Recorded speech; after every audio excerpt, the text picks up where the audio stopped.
নমস্কার, শান্তনু হাজরা বলছি। আজকে বর্তমান কারামন্ত্রী ও প্রাক্তন মৎস্যমন্ত্রী শ্রী চন্দ্রনাথ সিনহার কথা বলবো, যাকে আমি বলছিলাম নাইট ওয়াচম্যান। এই নাইট ওয়াচম্যান মানে রাতের পাহারাদার। কীরকম এটা, এই এই টার্মটা ব্যবহার হয় ক্রিকেটের টেস্ট ম্যাচ চলার সময়। ক্রিকেটের টেস্ট ম্যাচ চলার সময় যদি বিকালের দিকে কোনো ব্যাটসম্যান তার উইকেট হারায়, তখন আর হয়তো 4 বল বাকি আছে কি একটা ওভার বাকি আছে, তখন একটা কম গুরুত্বপূর্ণ ব্যাটসম্যানকে ক্রিজে পাঠানো হয়। কেন না, বিকালে যখন উইকেট একটা পড়ে গেছে, এই শিশির ভেজা মাঠে আবার একটা উইকেট পড়ে যেতে পারে, ভালো উইকেটটাই আমাদের পড়ে যেতে পারে। সেই জন্য ভালো উইকেটটাকে রেখে দেওয়া হয় এবং ভালো ব্যাটসম্যানকে বিশ্রামে রাখা হয় রাতটুকুর জন্য, সকালে আবার ব্যাট করবে। আর ওই রাত্রিবেলায় জাস্ট ওই উইকেটটা পাহারা দেওয়ার জন্যে একজন কম গুরুত্বপূর্ণ ব্যাটসম্যানকে পাঠানো হয়। অর্থাৎ যারা সাধারণত উইকেট কিপার কি ফাস্ট বোলার, যারা ব্যাটটা করতেই পারে না, তাদেরকে বলা হয় তোমরা উইকেটটা আটকিয়ে রাখো। তারা গিয়ে কোনো রকমের উইকেটটা আটকায় এবং তাদেরকে যখন আক্রমণ করা হয়, যেন একটা ছাগলের বাচ্চাকে বাঘেরা চারিধার থেকে অ্যাটাক করছে, সে এক দেখবার মতো খেলা হয়। তা সেরকমই এই এখন যা হিড়িক পড়েছে মন্ত্রীদের ধরার জন্য, চুরি ধরার জন্যে, তাতে কোনো বড় প্লেয়ার, এই 26-এর ভোট আসছে, কোনো বড় প্লেয়ার যাতে ধরা না পড়ে যায়, সেই জন্য আপাতত ইডি যখন দৌড় করাচ্ছে এই ফিরাদ হাকিমের মতো কোনো ব্যাটসম্যান যাতে ধরা না পড়ে যায়, সেই জন্য নাইট ওয়াচম্যান হিসাবে কম গুরুত্বপূর্ণ চন্দ্রনাথ সিংহকে ইডি এনফোর্সমেন্ট ডিরেক্টর তাদের হাতে তুলে দেওয়া হয়েছে। এই চন্দ্রনাথ সিনহা যে নাইট ওয়াচম্যান হিসেবে এলেন, তার দেখা যাচ্ছে যে উনি সেঞ্চুরি করে বসলেন। উনি ঠিক নাইট ওয়াচম্যানের মতো কাজ না করে পুরো দস্তে ব্যাটিং চালিয়ে যাচ্ছেন।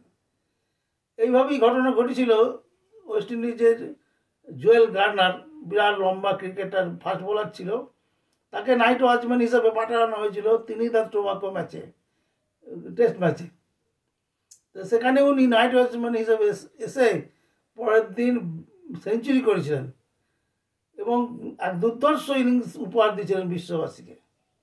একইভাবে আমাদের কিরমানি ব্যাঙ্গালোর টেস্টে নাইট ওয়াচম্যান হিসেবে এসে পরের দিন সেঞ্চুরি করেছিলেন। লোকে বলেছিল ছোট বিশ্বনাথন ব্যাট করছে। ছোট বিশ্বনাথন বলতে গুন্ডাপ্পা বিশ্বনাথন ভারতের সর্বকালের শ্রেষ্ঠ ব্যাটসম্যানদের মধ্যে একজন, তিনি ছিলেন গুন্ডাপ্পা বিশ্বনাথ। সে গুন্ডাপ্পা বিশ্বনাথকেও হার মানিয়ে দিয়েছিল তার ব্যাটিং।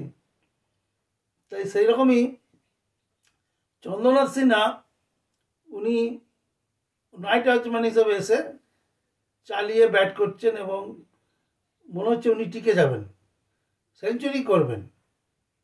যে মামানি মানুষের আর ভয় নেই, কোনো বড় উইকেট আর পড়বে না এই ভোটের আগে, ওই চন্দ্রনাথ একাই চালিয়ে দেবে। তো চন্দ্রনাথ কি করেছে, চন্দ্রনাথ তার অপরাধটা হলো সে 2 কোটি টাকার সম্পত্তি দেখিয়েছে ব্যাংকে। তা ব্যাংক বলেছে যে তুমি এই 2 কোটি টাকার সোর্স কোথায় পেলে। তার আগে কেন্দ্রীয় সরকার একটি পরিকল্পনা বাস্তবায়ন করতে চায়, সেটা হচ্ছে কি, যদি 45% টাকা কোনো কোনো বেআইনি টাকাকে যদি সাদা করতে হয়, কালো টাকাকে যদি সাদা করতে হয়, তাহলে 45% ভালো টাকা দিতে হবে। তা 2 কোটি টাকার ভালো টাকা 45% হচ্ছে গিয়ে 80,000 টাকা, 80 লক্ষ টাকা। তো এই 80 লক্ষ টাকা চন্দ্রনাথ সিনহা ব্যাংকে জমা করে দেন। এইবার এনফোর্সমেন্ট ডিরেক্টর তারা তো ছাড়বে না, তারা এসে চন্দ্রনাথ সিনহাকে বলছে আপনি 80 লক্ষ টাকা পেলেন কোথায়, আপনি আপনার যা বাড়িঘর, আপনার যা কাজকর্ম করেন, কিছুই তো করেন না, 80 লক্ষ টাকা আপনি কোথায় পেলেন। তখন বলেছে আমার জমি আছে, জমি থেকে পেয়েছি। তাহলে জমিতে অত টাকা কোথায় পেলেন, আর আছে কবে কি জমি? 80 লক্ষ টাকা জমি থেকে পেতে গেলে তো যে জমিটা দরকার সেটা তো আপনার নেই। এ একটা বিরাট প্রহেলিকা। এ নিয়েও একটা গল্প আছে। একজন ক্রেতা মিষ্টির দোকানে গিয়ে বলেছেন যে রসগোল্লা দিন তো 1 কেজি। দাম কত রসগোল্লা? বলছে 200 টাকা কেজি। আচ্ছা, যখন রসগোল্লা তাকে দিতে যায়, সে বলো পান্তুয়ার কেজি কত করে? বলে ওটাও 200 টাকা কেজি। বলে এক কাজ করুন, রসগোল্লা না দিয়ে আমাকে পান্তুয়া দিন। তো এবার দোকানদার পান্তুয়া বাঁধছে তাকে দেবে বলে। দিব চাইছে যে পান্তুয়া ছেড়ে দিন, ওই মনটা দেখা যাচ্ছে, মনটা কত করে কেজি? বলে ওটাও 200 টাকা কেজি। বলে আমাকে 1 কেজি মনটা দিন। 1 কেজি মনটা নিয়ে উনি চলে যাচ্ছেন। তখন দোকানদার বলছে দামটা? বলছে দামটা কি দেবো, আমি তো নিইনি এখনো। বলছে মনটার দামটা দিন। বলে আমি তো পান্তুয়ার বদলে মনটা নিচ্ছি।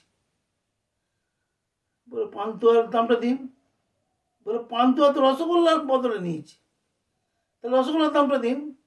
রসগোল্লা তো আমি নিইনি, আমি যেটা নিয়েছি সেটা একটা বাদ দিয়ে এটা নিয়েছি। তার মানে ধাঁধায় ফেলে দিয়েছে। এবং বড় বড় পুলিশ অফিসাররাও এবারে ভাবছে যে সত্যি তো উনি 2 কোটি টাকা বাঁচানোর জন্যে 80 লক্ষ টাকা দিলেন।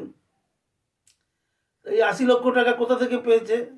না, জমি থেকে পেয়েছে। জমিতে যত জমির দরকার সেই জমি ওনার নেই। তাকে যখন আবার প্রশ্ন করা হচ্ছে তাহলে এই জমি আপনি কোথায় পেলেন, এত টাকা আপনি দিলেন? এইভাবে মনে হচ্ছে চন্দ্রনাথ সিনহা চালিয়ে ব্যাট করবে। কি স্পিন বল, কি ফাস্ট বল, সব বলই উনি খেলবেন এবং একটা বিরাট সময় জুড়ে উনি থাকবেন। ইডি চাইছে কি যে একজন করে মন্ত্রীকে ধরবো এবং তাকে নিয়ে সমানে কাগজ মিডিয়াতে বাইট দেওয়া হবে। মিডিয়া রোজ লিখবে এবং ইডি তো ভয় নেই, তারা সে বিরাট বিরাট দৈত্যকার চেয়ার আর পুলিশ নিয়ে আসে, সিআরপিএফ বা ওই ইন্ডাস্ট্রিয়াল সিকিউরিটি ফোর্সদের নিয়ে আসে। তো তারা তো ছেলে খেলা করে এইসব নিয়ে।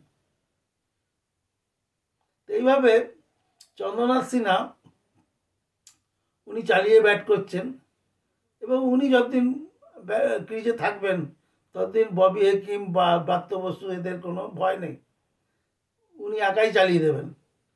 এটাই মনে হয় হবে। ধন্যবাদ।